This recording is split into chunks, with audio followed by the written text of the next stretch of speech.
నమస్తే. ఒక్కసారి వీడియో చూడండి, తర్వాత దీని గురించి మనం మాట్లాడదాం.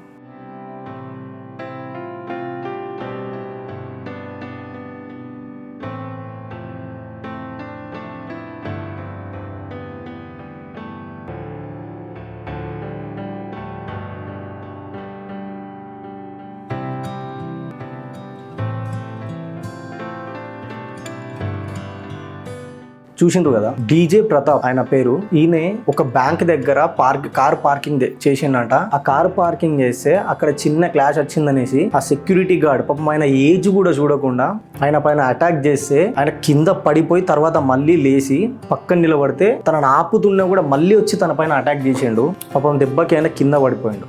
ఇది నానగ్రామ్ గూడలో ఒక బ్యాంక్ దగ్గర జరిగిన ఇష్యూ. ఎంత కోపం ఉన్నా ఏదున్నా ఆయన ఏజ్ కన్నా రెస్పెక్ట్ ఇవ్వాలి కదా, మరీ అంత దారుణంగా కొట్టాలా? పాపం ఆయన కొట్టిన దెబ్బల్ని తట్టుకోలేక కింద పడిపోతే తనని అప్పట్లప్పుడే ఆ బ్యాంక్ సిబ్బంది ఆయన హాస్పిటల్ అడ్మిట్ చేసిండ్రంట. ఘోరంగా సిచ్యువేషన్ ఉందంట పాపం ఆయనది. మళ్ళీ వెంటనే వాళ్ళ ఫ్యామిలీ వాళ్ళు వెళ్ళి ఈయన పైన కంప్లైంట్ చేస్తే అక్కడ ఎఫ్ఐఆర్ బిల్డ్ అయింది.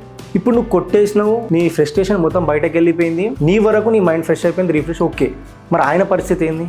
ఎవరైనా కానీ అవతల మీద మనం చెయ్యేస్తున్నామంటే అట్లీస్ట్ ఆయన ఎట్లున్నాడు, ఎట్లాంటి పరిస్థితులు ఉన్నాడు, ఆయన ఏజ్ ఎట్లాంటిది కనీసం చూడాలి కదా. ఆయన ఫ్యామిలీకి ముందర తీసుకుపోవడానికి సెక్యూరిటీ గార్డ్గా చేస్తూ ఉన్నాడు. అట్లాంటి ఆయనని కొడితే పాపం హాస్పిటలైజ్ అయిపోయేంత రేంజ్కి వెళ్ళిపోయింది ఆయన సిచ్యువేషన్. ఎవరైనా యూత్ మీకు అంత అగ్రెషన్ ఉంటే సిచ్యువేషన్ని కంట్రోల్ చేసుకోవడానికి ట్రై చేయండి, కానీ ముసలోళ్ళు ఉన్నారు కదా, అంకుల్ వాళ్ళు ఉన్నారు కదా, మమ్మల్ని రిటర్న్ కొట్టలేరు కదా అని కొడితే వాళ్ళ ఫ్యామిలీస్ ఎంత గలీజ్గా సఫర్ అవుతాయో ఒక్కసారి ఆలోచించండి ఇట్లాంటివి చేసే ముందు.